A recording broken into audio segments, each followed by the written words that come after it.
My dear listener, we have a joyful conversation coming to the Emily the Mystic show today. I am so excited for today's guest because she truly takes such a high vibrational, positive, uplifting, optimistic approach to the spiritual business, marketplace, and spiritual entrepreneurship. And I'm so excited for you to get to know her today and for her to share her wisdom.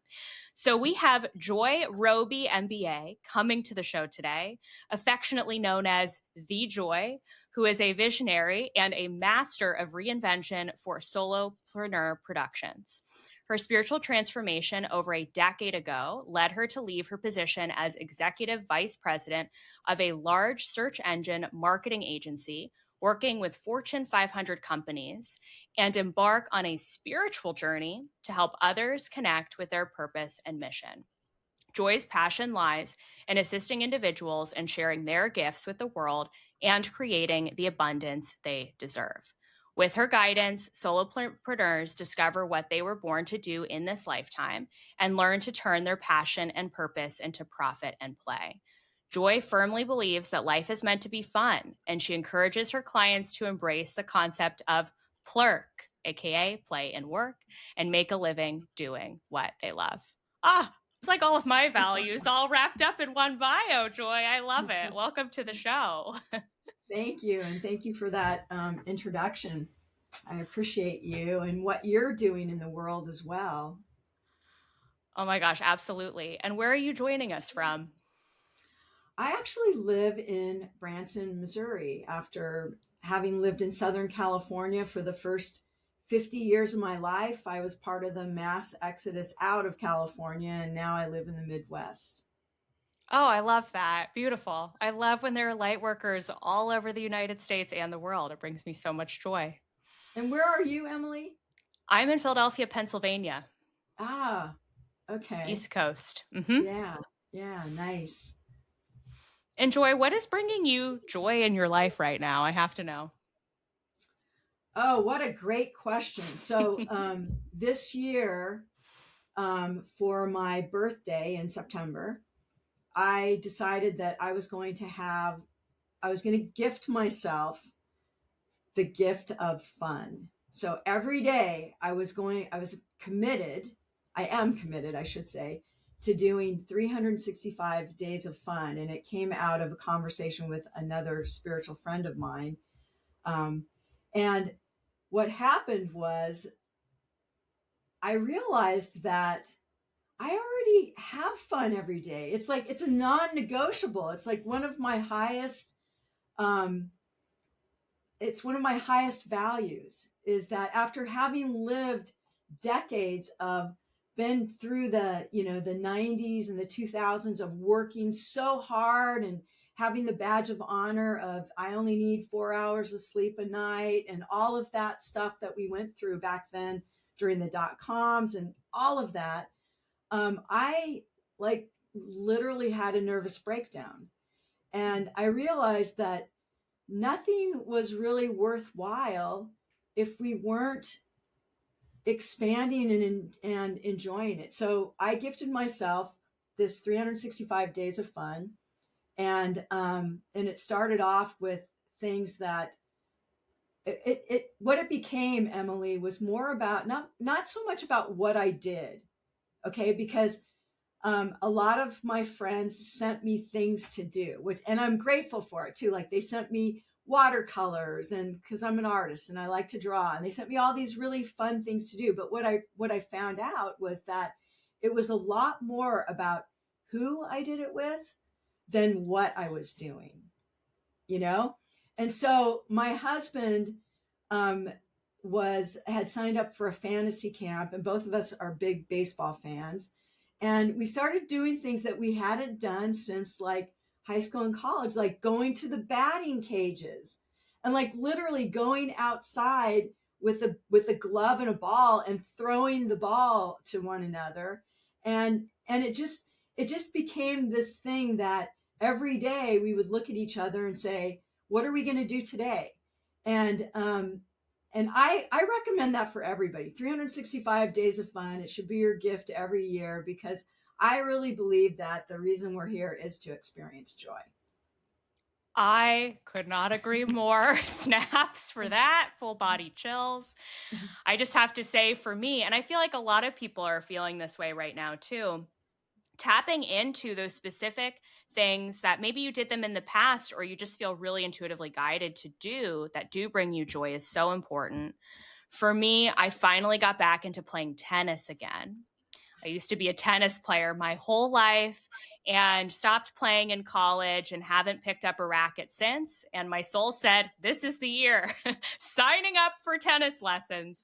So I got my racket, I got back on the court, and I swear it was like a part of me came back to life. So I love what you share about the baseball. That's amazing. Yeah, you know, when we think about like who we were in junior high, you know, like what were the things that we gravitated towards, you know, before we got either encouraged to be really good because we might get a college scholarship or something like that, you know, Mm-hmm. but back to the days when we, you know, we looked around and said, what do we want to do? And I think those are the things that are really, they create a lot of joy and fun in our lives. And, you know, it's sometimes it's the most simple thing. Like one of my favorite things, I know this is not about spiritual businesses yet, but one of my favorite things to do is to ride the shopping cart, like park your car at the back of the parking lot and ride the shopping cart back. And the reason why it's so much fun is, you know, I am older. And so when people see me doing it, it gets them so excited. So it's like it's fun for me to do it, but it's also so fun for the people that stop and say, yeah, you know, Oh we can my do those God. things. Yes, totally. Bringing more joy to the world just through others seeing what you're doing, you know? I love that. Yeah. Yeah. Hmm. And so, Joy, how did you build a life that you love? I know that's a loaded question, but feel free to take us through any aspect of your journey that you feel called to share. Well, I would say that the first um, 48 years were hard, Mm. by choice. You know, like I came from that type of programming that you have to work hard to have anything worthwhile. And I did, you know, I checked off all the boxes, went to school, got the college, first person in my family to get not only undergraduate, but master's degree, you know, just like going through life, checking off the boxes and, you know, had my amazing kids. And then I got to um, having got, you know, having finally landed my, what I thought was my dream job and just working around the clock. And I realized that, again, it came back to who I was working with because, and what I was doing, because I still use the same skill set that I used in corporate. But I do it with the things that I love to promote and that I think are really beneficial for the planet versus the things that paid the most. And we went into that discussion before we started recording here that about money. And I went through that as well, like learning my value, because I believed that if I was in corporate and I had gone down that path that unfolds for you, because especially, you know, when you're going through the school system, that I could make a lot of money, but I couldn't make a lot of money doing what I really loved. That the only way I could make money was doing something that the world perceived as having value. And um and so I literally had a nervous breakdown. I literally had a nervous breakdown. I was working around the clock, and it's interesting because now I have a recording studio, and we have actually created a sitcom called Two Girls in a Galaxy, and it's the story of me, a very soccer mom, not spiritual at all, um, middle-aged woman meeting Marilyn Harper, who channels Adironda, and not even knowing what the word channeling was. You know, when she said she was a channel, I thought it was something on television. I literally did not know what any of that was. And I realized after I met her that life was a choice. Like I was living by default. I was living by, going down the path of what other people perceived would help me be successful, and getting to that point, checking off all the boxes. Like I said, the car, the house, living near the ocean, the kids, the husband. And then all of a sudden realizing, and it was when my kids were going to college. My youngest one had just gotten accepted to her dream school, realizing, oh my God, I hate my life. Like walking out to the car to do my 1.5 hour commute, 15 miles in Los Angeles, for anybody who knows what traffic is like. And realizing that my life was like probably halfway over at this point. Like I had already put in, 50, almost 50 years, and I was unhappy.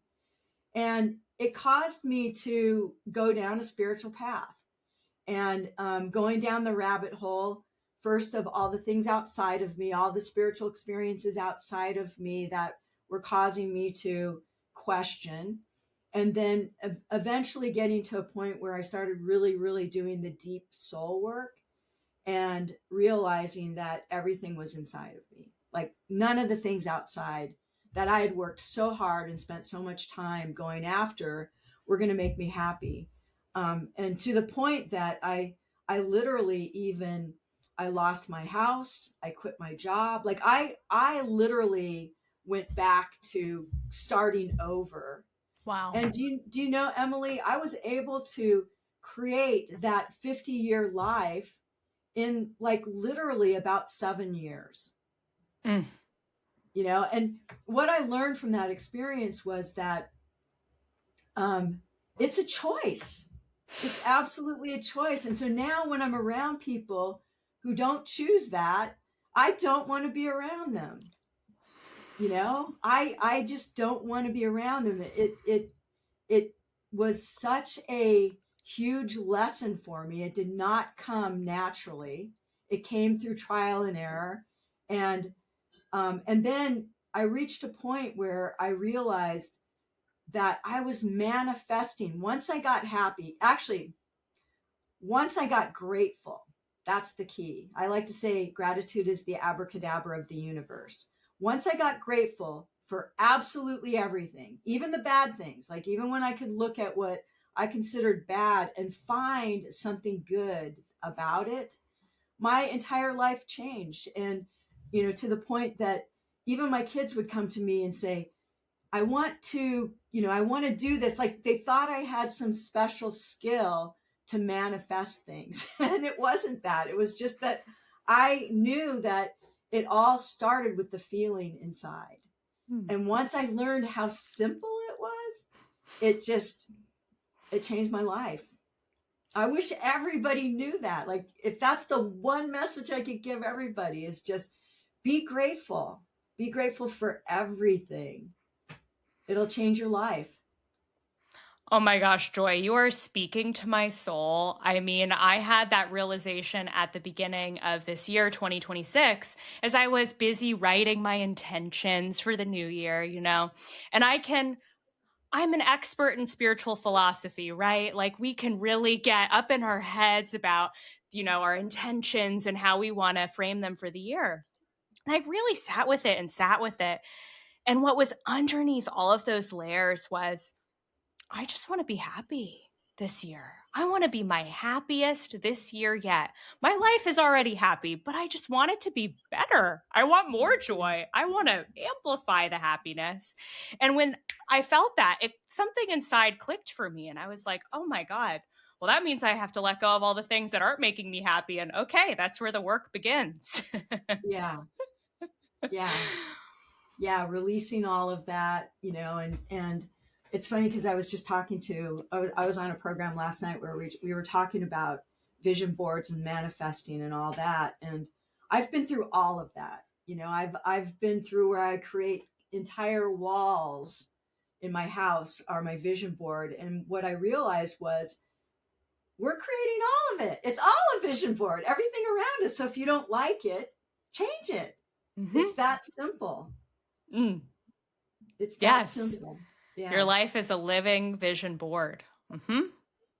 Yeah. Yeah. And we are not a victim to anything. We are creating everything on the fly as we go. So why not create what you love? Yes, 100%. And so where along the way were you guided to help others do the same? Well, I mentioned that 15 years ago, it was 2010.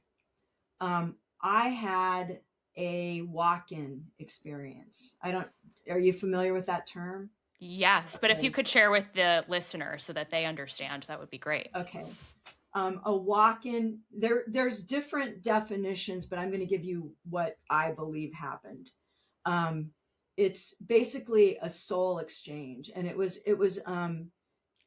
a pretty dramatic overnight exchange. And it's a really long story, and it's all told in Two Girls in a Galaxy.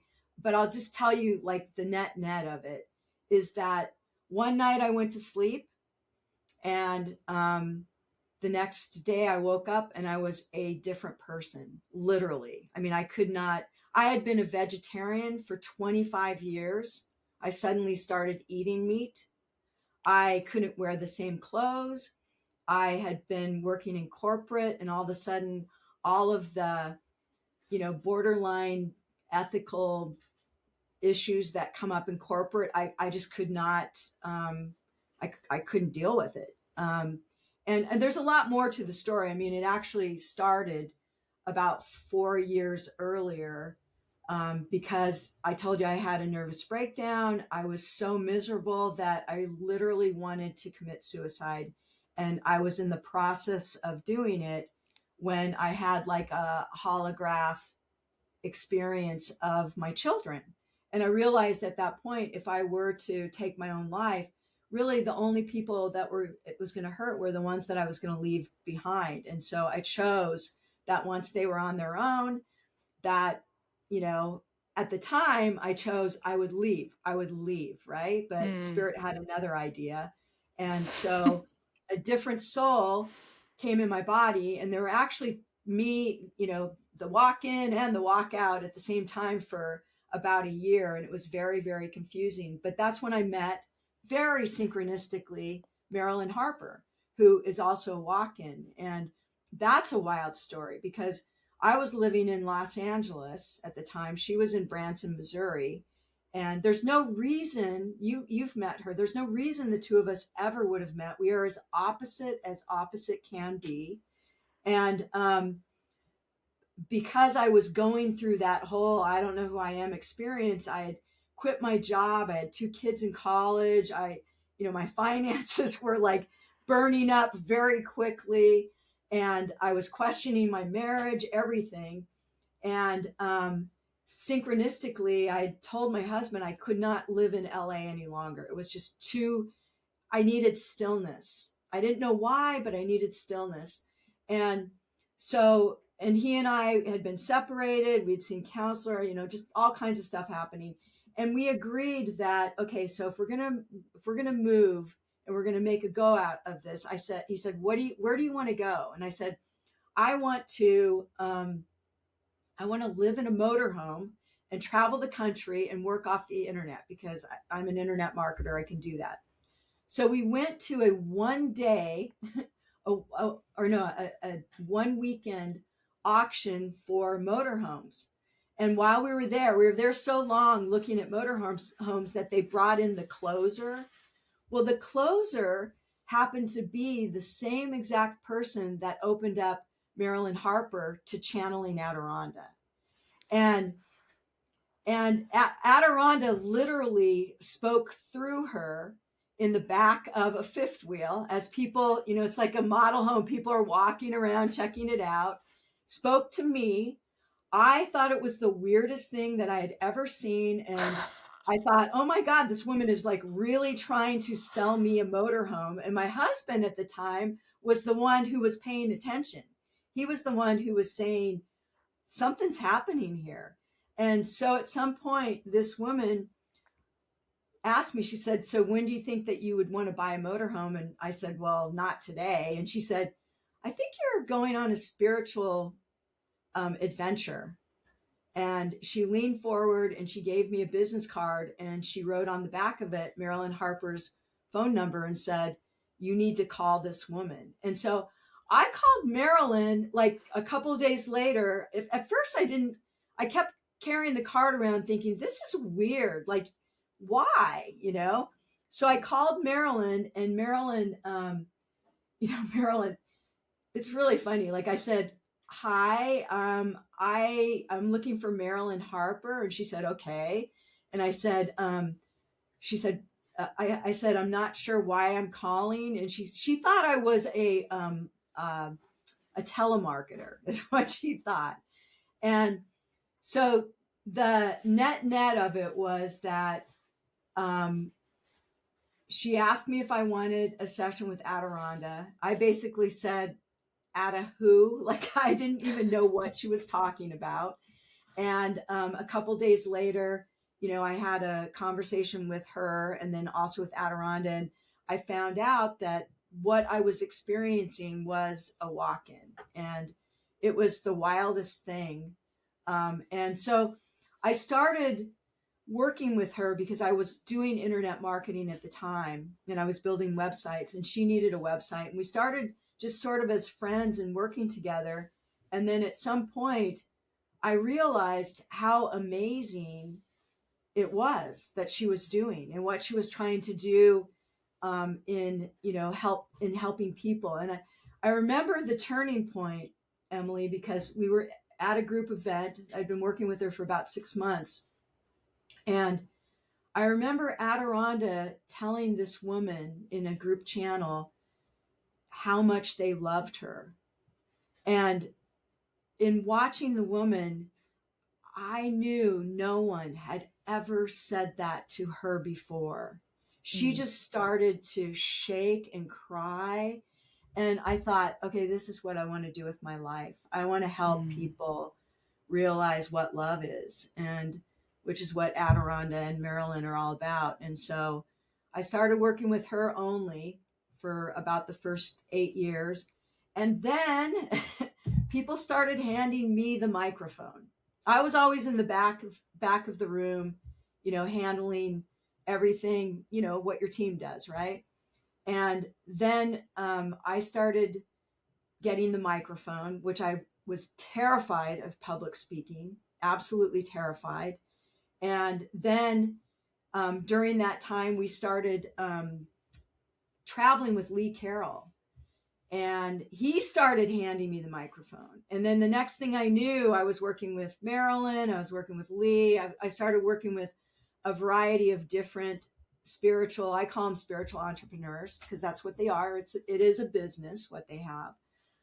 And helping them just, become visible, get online at that time, do what you're doing right now, doing broadcasting because it wasn't, there was little known about it.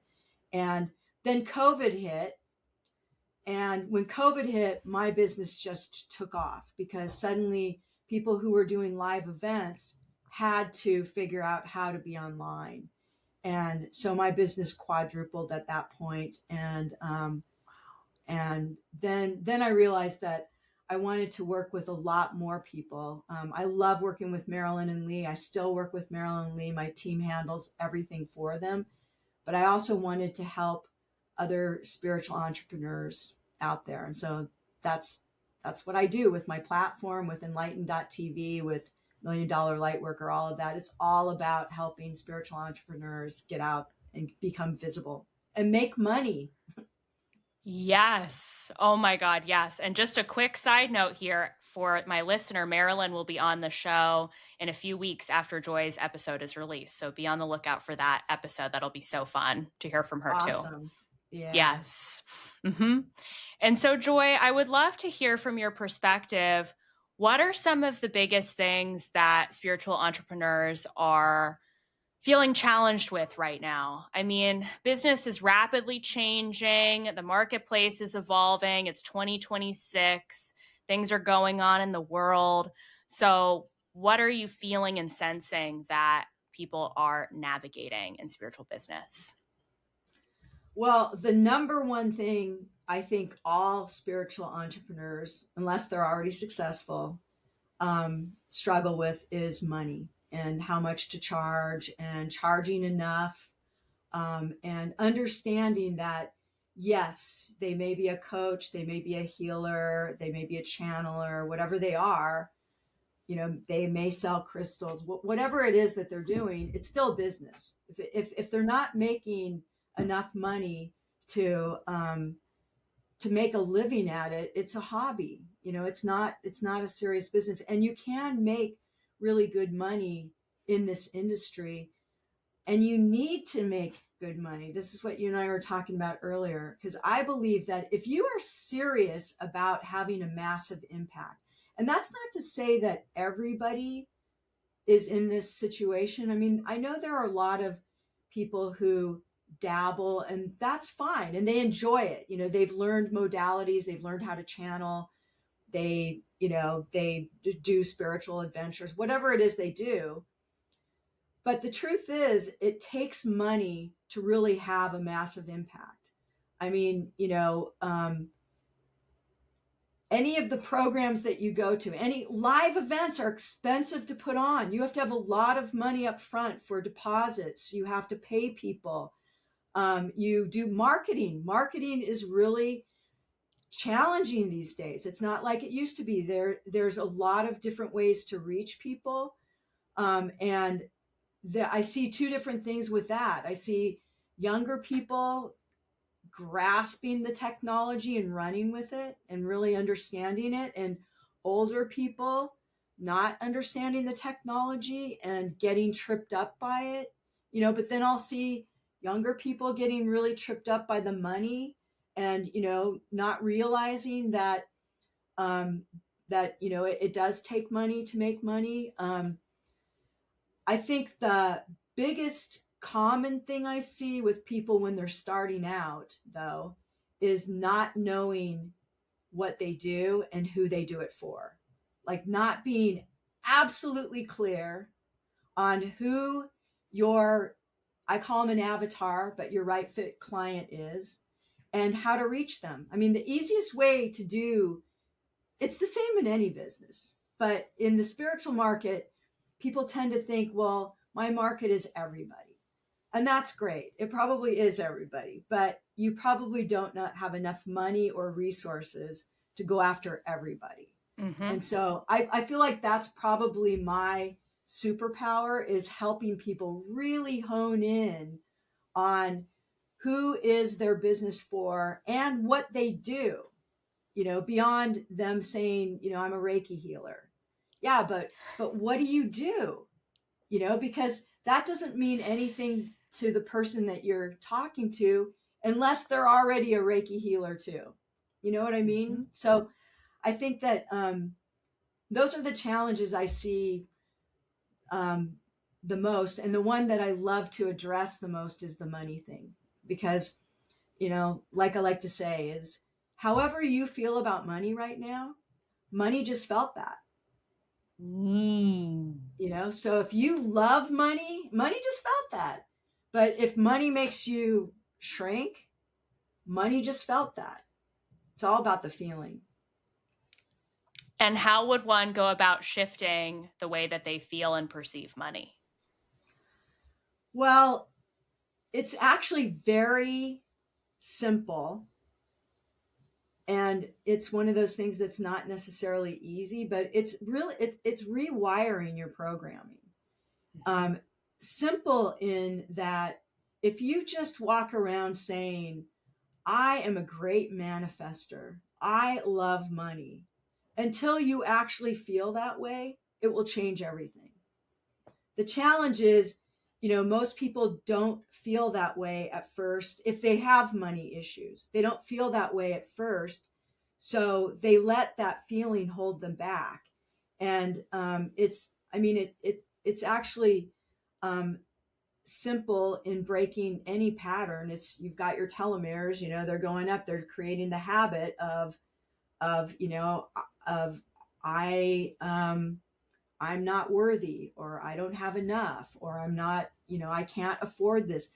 And the way that this is happening for you is just listen to your language. It's so simple. Listen to your language, because language is like the tip of the iceberg on the feelings you have around something. So, like, what's shifting everything is all of the ice that's under the ocean that you can't see of the iceberg.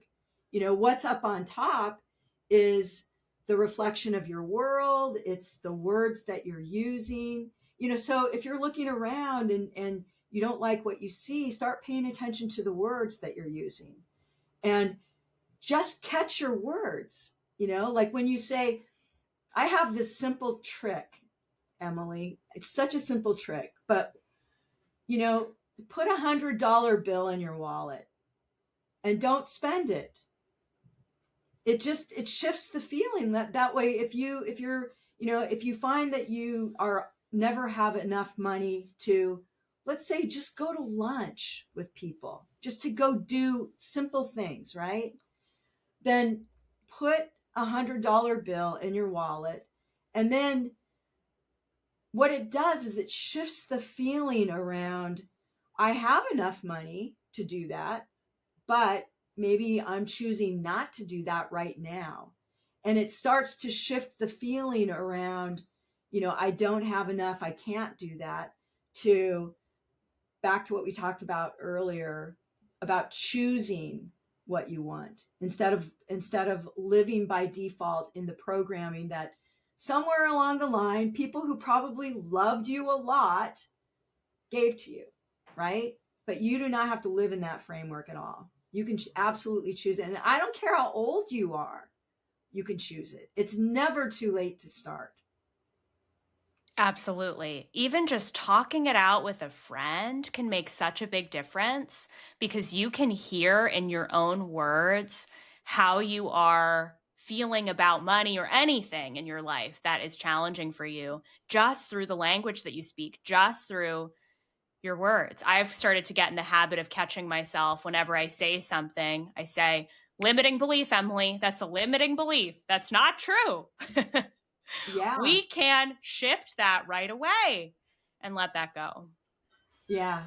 Yeah. In fact, I have this like stretchy bracelet, this one happens to be from my business, and it says everything is possible on it, because I believe that everything is possible. If you can think it, consciousness creates form, you can make it happen.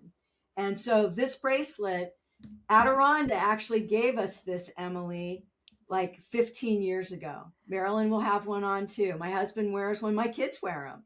And basically, it's just a reminder that when you say something negative, catch yourself and switch wrists, because it interrupts the thought pattern. Okay, this is science. It interrupts the thought pattern. And after a while, you start realizing just how many times and how negative you are, so that you can choose a different feeling. You can choose to be, positive. You can choose to be at a higher frequency. It's so funny is I have anything is possible written on the top of my phone here for the listener to see on video. It's one of my favorite sayings. It's so true. Everything is possible. Mm-hmm. It absolutely is. And I want to get back to something we were talking about before around finding your client avatar. For someone listening who is redefining their business or wanting to get super clear on who they're working with this year, do you have any tips for them? Yeah, again, super easy to do. Basically, what I like to say is a couple of things. One is, you want to work with people you enjoy working with. It goes back to fun and joy. Like, there is no point in working with people that you don't enjoy. And there are 7 point how many billion people in the world. So yes, there's chocolate, vanilla, and strawberry. You don't have to get along with everybody. That's what makes the world interesting. But there are people out there that are perfect for you to work with. And the easiest way to do it is if you already have a business, think about that one person that you love working with. You know, when you see them on your schedule, when you're, you know, meeting with them, you want the time to expand, right? And here's the other key. They have money to pay you. They have money to pay you, you know, because you want to work with, you want to find the people that are going to also support your mission. And, you know, I'm assuming that your work is your mission. Um, and that is the absolute easiest way. Once you identify that person, then it's so simple, you know, then I just say, okay, I love working with Emily. And Emily is, and you just fill in all the blanks about the demographics of that one person. You write all of your emails, all of your marketing is speaking to that one person. Mm-hmm. And now everybody who is like Emily, because there are going to be people like you, are going to feel like, oh, you so get me. Like, you know, you're speaking my language. And when that happens, now you have a person, a client that is your perfect right fit client. But here's the thing is that they feel so seen because you're speaking right to them that now they become your great advocate. Like they're going to tell people, oh, you know, I love working with Joy. Joy's great. You know, she totally got me right off the bat. That's like the simple answer to how to find your perfect client. And we also have I wish I had, I'll get it for you so you can drop it in chat, Emily, but we also have a Chat GPT prompt that we've written a bunch of prompts around to help people figure out who their right fit client is, because it really is a matter of finding that one person, you know, and then once you've marketed to that one person and it's been successful, then go after a second person. But what I find is people are all over the place, and that's what creates confusion, costs a lot of money every time you develop a new program or product for a different market.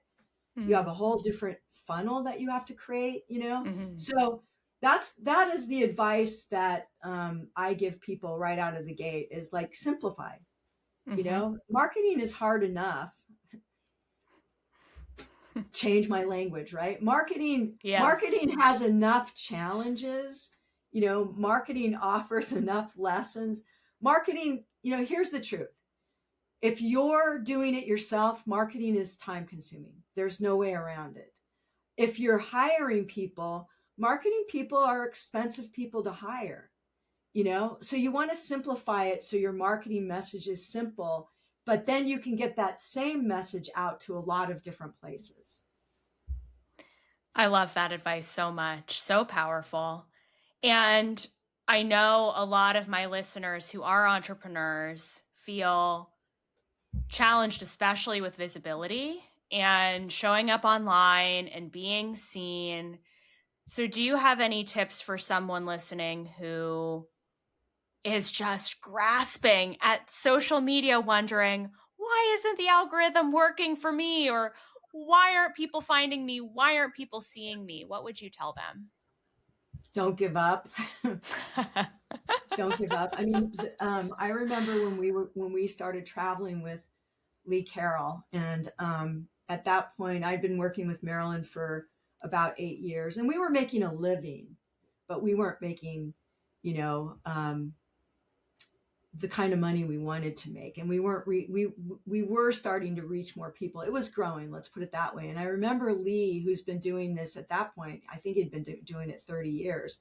He said to us, never, ever, ever, ever, ever, ever, ever give up. And that's the key. I've had over a dozen businesses that I've started. I'm a startup specialist. That's what I did in corporate. They brought me into startup departments that I created and sold. And the thing that I've learned is that is the absolute truth, is that it takes time and energy to like figure out your space, your perfect little niche. And once you find your niche and you step into your true authenticity of who you are and what you're doing and who you're doing it for, then it starts to take off. But it is a little bit like fishing. I think that spiritual entrepreneurs have an advantage over other businesses because we have the ability to get still and get guidance. And what's funny to me, Emily, is how many spiritual entrepreneurs don't use their innate abilities. Nope. I know. Mm-hmm. Yep. My spirit guide team has me on a spiritual discipline journey since the beginning of the year, where they are having me sit with them almost every single day to receive guidance for my own business. And boy, what a difference it makes. Yeah. Get still and listen. Mm-hmm. How can a spiritual entrepreneur in 2026 make their work more fun? How can we make this journey even more joyful and tap into PLURK?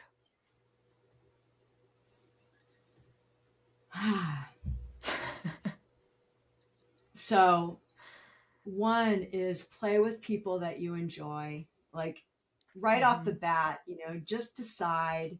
It's sort of like what we talked about, 365 days of fun. Just decide that if it's not fun, I'm not going to do it. Like let that be the flag for changing direction. Let that be the speed bump for slowing you down. And also, wait, I'm going back to your question. You asked me how it could be fun in 2026, right? Okay. So people, relationships, that's like the number one, because all of this work is about relationships. And so why not play with people that you really love? Play with people. And there also is a difference between having fun and also experiencing expansion. So it's important to understand the difference, because sometimes when you're experiencing expansion, you bump up against things that are just saying pivot, turn a different direction. Just don't stay there and keep pushing, instead, like back off for a second and ask your spirit team if that's how you operate, get still, you'll get the answers. Have fun, have joy. Also, be sure that your time is worthwhile. Be sure that you are getting paid enough that you can live the life of your dreams. I'm not saying that I think every spiritual entrepreneur needs to be a millionaire or a billionaire. That is not what I'm saying at all. I'm just saying you shouldn't struggle. I watch way too many people struggle.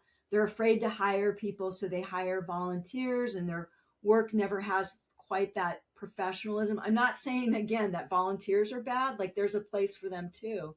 But when you charge enough money for your work, it gets supported in a way that supports you, which makes it fun and you enjoy it. And, I think all of those things, people, charge enough money, do what you love, decide that if it's not fun, you're not going to do it. It's actually really simple.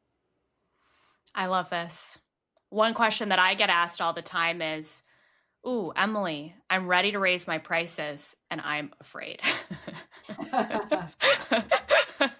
So for someone who's thinking that right now, what would you tell them? Check out my LinkedIn page, because I'm doing a whole series about that. Oh, right, good. Love it. Yeah, I'm doing a 30-day series about that, about how, practice saying your offer out loud. Raise your prices to the point that it's uncomfortable. When it's uncomfortable, you know that you're stepping into the next level of the work that you're meant to do. I think everyone experiences a little bit of fear. I mean, I do. The first time I asked for high ticket offers, first time I started selling high ticket offers, it was challenging for me. But say it out loud, talk to yourself in the mirror, get used to saying it so that it's not something that feels uncomfortable. And I'm a huge fan in validating offers. Like, talk to people, not to the people who you know are not going to buy it. Like, think about, if you're going to raise your price, who's going to buy it? Who is it that you're selling to? It goes back to that avatar. You know, maybe you have the wrong avatar for that price point. You might have to change your avatar. Yes. Oh my goodness, Joy. So many pieces of wisdom here today. I just can't get over how much you've shared with us here on this episode. Is there anything else that you feel called to share that you're noticing entrepreneurs going through right now, or that you've been talking to people in your own communities about that you feel like our listener would need to hear? I think that people, spiritual entrepreneurs, get the opportunity to think about their business as a spiritual practice. And I think that that is one of the things that we can really make a difference in the world. Is, you know, like, what's your spiritual practice? You know, how do you go inside to solve your personal problems? You know, how do you get guidance for your life? You know, in terms of your spiritual practice, because I know everyone that I've ever spoken to that is a spiritual entrepreneur, they love their spiritual practice. They love whatever it is. They love to meditate. They love, you know, to talk to their spirit guides. They love, you know, to be in nature. They love all of that. Well, business is no different. It's just a topic, marketing, sales, all of those things that I find many spiritual entrepreneurs really struggle with. Part of it is programming around it. It's just a topic. There's, you know, you're not a business if you don't have sales. That is the definition of business. If you don't have sales, it's a hobby. It's not a business, you know? And so treat your business like it's a spiritual practice. Every day when you start your day, ask, what do I need to know to be in my to be in my highest good today? You know, and my highest good and joy, I like to say. But, you know, treat it just like you would your spiritual practice, and tap into your innate abilities. I think that, you know, people will come to me and ask me for advice. And I think, well, you are an amazing channel. Ask your team. Call in Steve Jobs, you know, call in who you need to get those answers. Like, we have that ability, and it doesn't seem ridiculous to us. You know, we call in angels all the time. Why not call in some of the angels that we don't have, you know, tarot cards for? You know what I mean? Like, we don't have, you know, we have so much guidance and help available to us. And I really think that, you know, we can make a huge difference. And now is the time. I mean, wellness, self-help, spiritual practice, all of those things, those as an industry are growing exponentially. The market is getting bigger and bigger and bigger all the time. I could not agree more.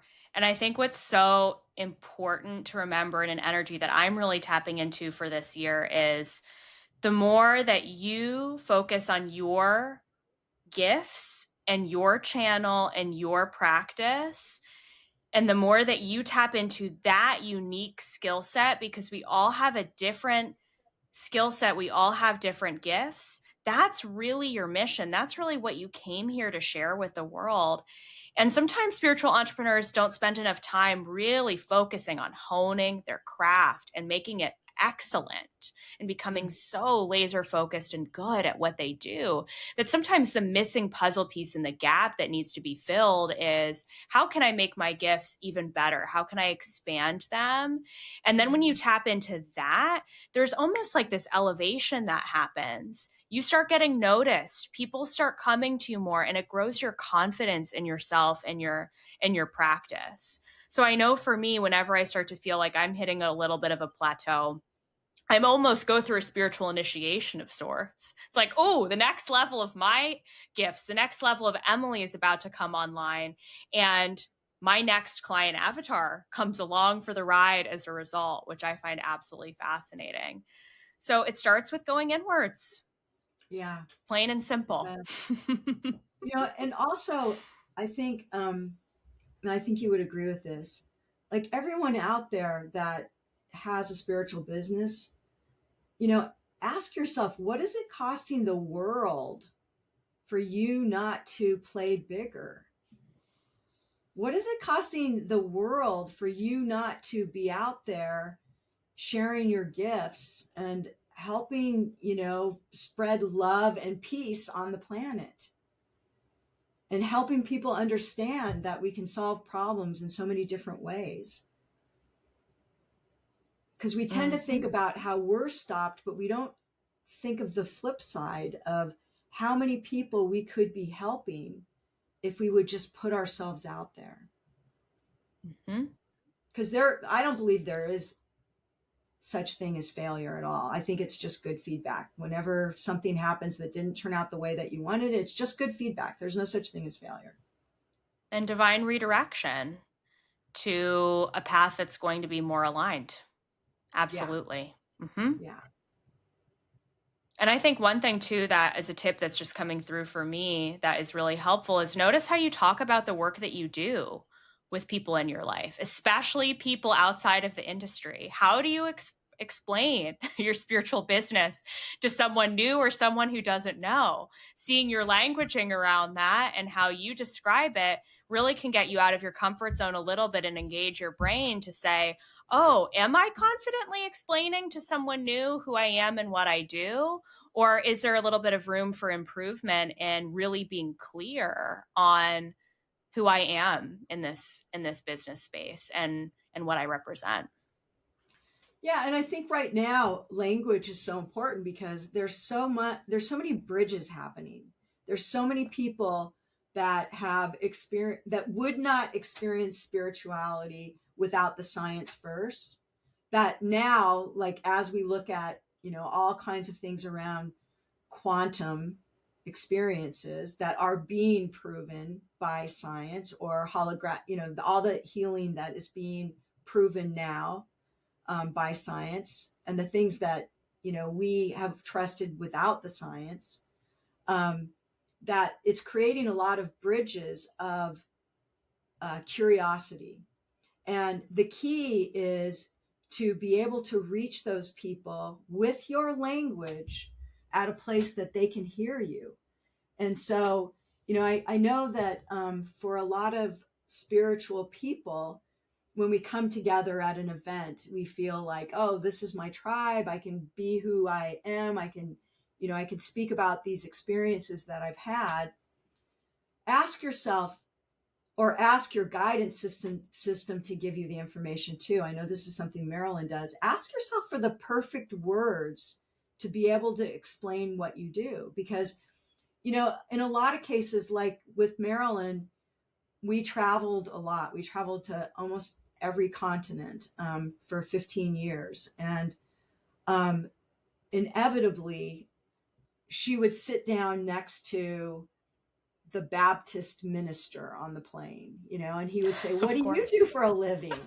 And she learned to say, I bring messages to people, I bring messages from people's souls to them. Like she learned, you can say it in a way that it's a truth that they can understand, and it doesn't have to be so woo-woo. Like you can be really woo-woo with your woo-woo friends and have those experiences.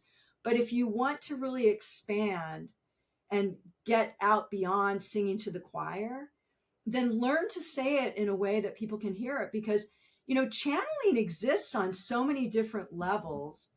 And alternative healing, holistic healing exists on so many different levels that just depending upon how you explain it, you can actually create that bridge that brings in people that may just sort of they're hovering around, a little bit like not sure where to land. And I just think right now we have so many bridges coming over of people that are curious and want to understand, if we're not too weird about it.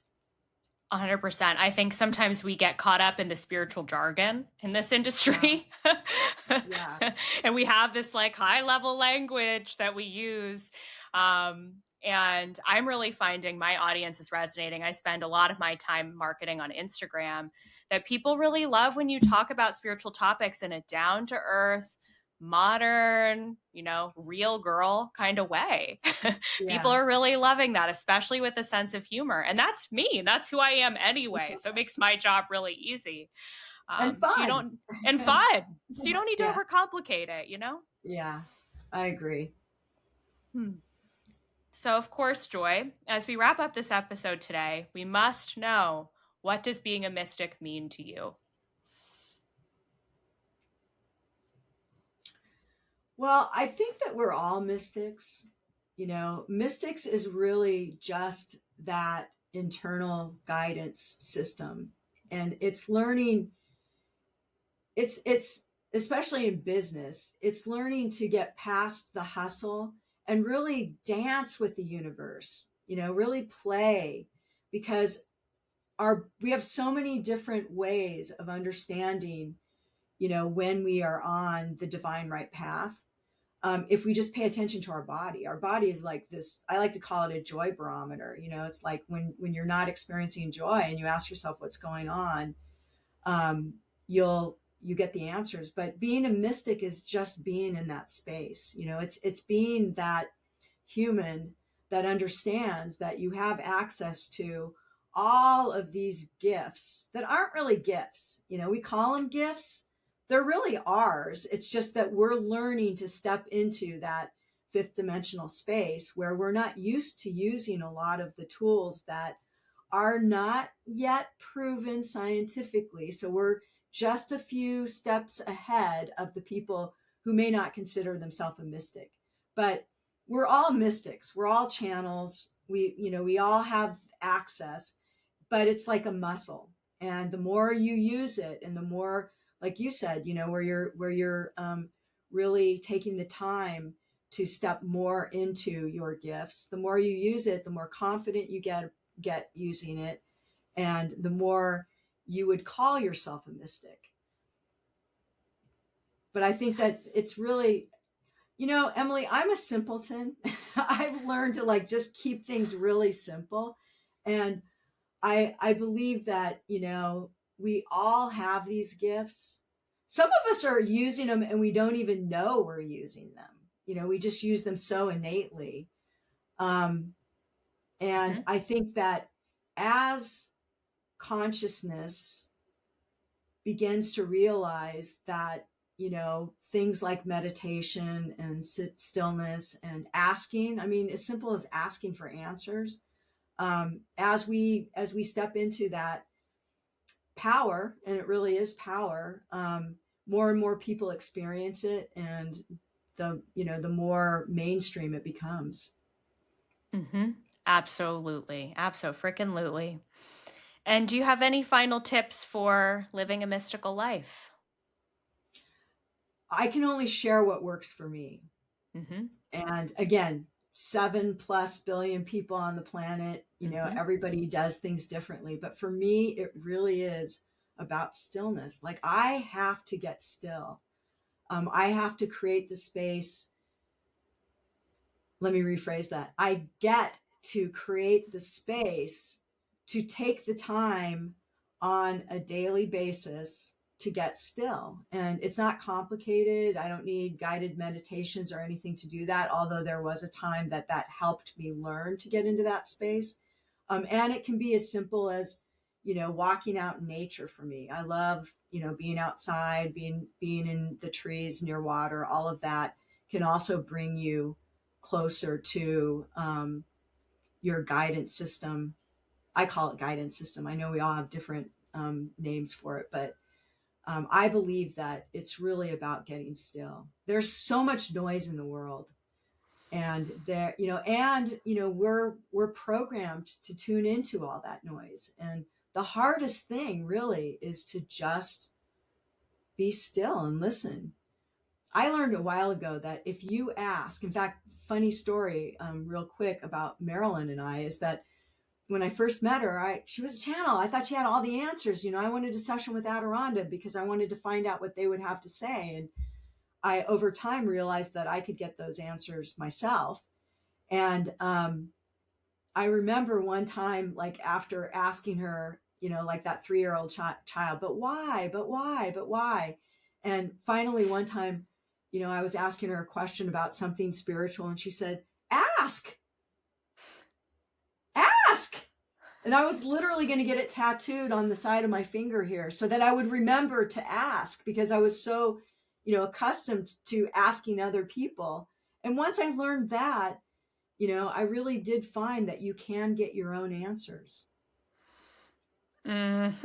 It's so true. I have been on such a big journey around that over the last couple of months, and my spirit guide team knows this. Anytime I go seeking the answers outside of myself, trying to find them, asking the opinions of others, it points me in entirely the wrong direction. And it's really all about tuning in and asking, okay, Emily, in my internal guidance system, in my highest self, what's best for me? What's best for me? And the more I make choices and decisions from that place, things open up like crazy. Yeah. It's fascinating. Yeah. It's so beautiful. Yeah. Well, thank you, Joy. Wow. So much wisdom shared today. So much joy shared today. Thank you for this joy activation. We appreciate you coming on the show so deeply. And yes, thanks for being here. Well, thank you, Emily, for all that you do. Thank you for being a visible mystic and for modeling what it looks like, because that's so very important for people, and stepping into your true authenticity. And thank you for having me on your podcast here today. I love your work, and I look forward to doing more together, to playing in more ways together. Me too. And so much gratitude to tie it all together with what we said at the beginning. Gratitude, tuning into that energy now. Thank you, everyone, for listening. The portal is closed.